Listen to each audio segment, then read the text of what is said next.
Nənə dincəlir. Keyfimiz necədir, ay nənə? Laf yaxşı için bala. Hə, meyvəni də yığdıq. Acab elədim. Dedim gəlim görüm hələ nənəm nə edir. Ay nənə. Ay cana. Canın ağrımasın. 37-ci ildə Pensər kəndində doğulmusan. Balırsın, doğulmuşam. Ondan da sonra 18 yaşında Şəkərana gəlin gəlmişim. Çayın o yüzden bu yüzden. Benim qaynatam beni beğendi. Hə, qaynatanız bəyənib sizi. Benim qaynatam beni beğendi. Elçi geldi, beni aldı benim atamda. Toy elədi, beni gəlin gətirdi Şəkəran kəndində.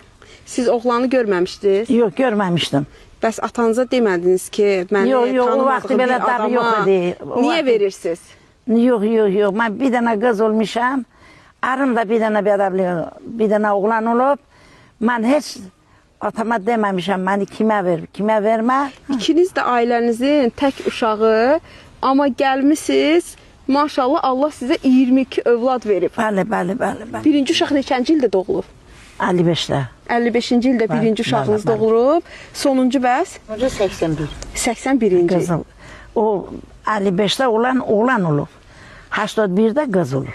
Ay nənə, bəs bu uşaqlar necə yola gedirdilər bir-birləri ilə? Böyle kaşak, böyle... İndiki uşaqlardır, bunu istəmirəm, geyinirəm. Onu almaq için bunu al. O vaxt belə de gördün, nə verirdin, uşaqlar tabi idi. İndi dünya bolluqdur. Gedirlər, görürlər, dedi bunu istəmirəm, onu al yine.